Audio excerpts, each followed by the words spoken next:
साल का आखिरी दिन।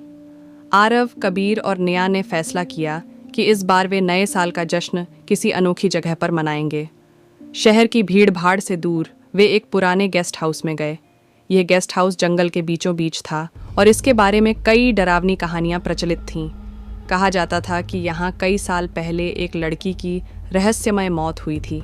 तीनों ने डरावनी कहानियों को सिर्फ अफवाह मानकर नज़रअंदाज कर दिया।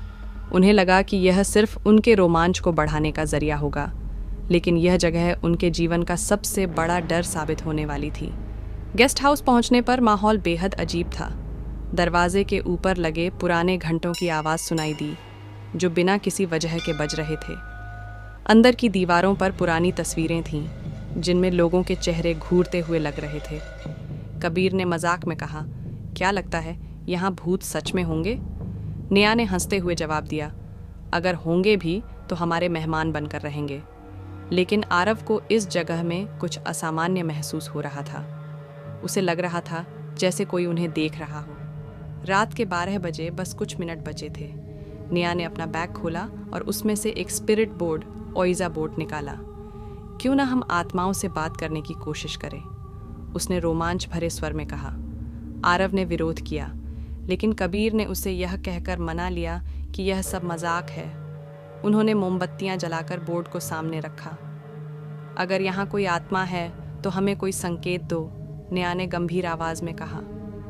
कुछ सेकंड तक कुछ नहीं हुआ। तभी अचानक मोमबत्तियों की लौ टिमटिमाने लगी। बोर्ड पर रखा सिक्का हिलने लगा। तुम लोग हिला रहे हो, है ना? आरव ने घबराकर पूछा, लेकिन किसी ने कुछ नहीं किया था। सिक्का धीरे धीरे अक्षरों की ओर बढ़ा। बोर्ड पर अक्षरों ने एक नाम लिखा, रागिनी। तुम कौन हो? कबीर ने पूछा। सिक्का तेजी से हिलने लगा और जवाब मिला, यह मेरा घर है, तुमने मुझे जगाया है। अचानक कमरे का तापमान गिरने लगा। गेस्ट हाउस के खिड़कियां और दरवाजे अपने आप जोर जोर से बजने लगे। नेहा डर गई और खेल बंद करने को कहा, लेकिन सिक्का खुद ब खुद घूमता रहा।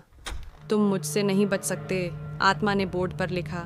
गेस्ट हाउस की दीवारें बदलने लगीं। खून के धब्बे उभर आए और उनमें एक लड़की की छवि दिखाई दी।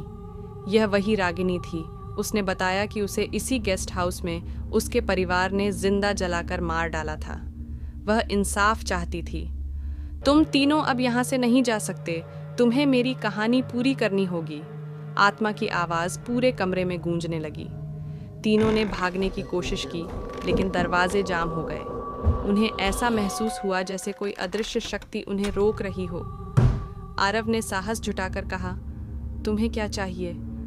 रागिनी की आत्मा ने जवाब दिया, उस दिन की सच्चाई सबके सामने लाओ, मेरे कातिलों के नाम उजागर करो, तभी मैं तुम्हें जाने दूंगी।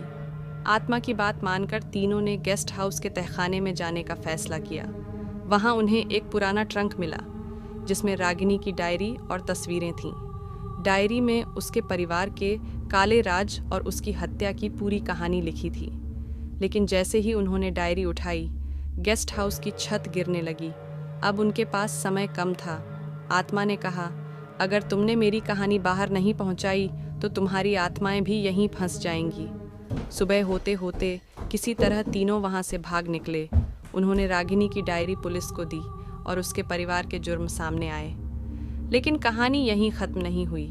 कुछ दिनों बाद नेहा को एक खून से लिखा खत मिला, तुमने मेरा काम अधूरा छोड़ा है, मैं वापस आऊंगी। ये डरावनी रात उनकी ज़िंदगी में हमेशा के लिए छाप छोड़ गई।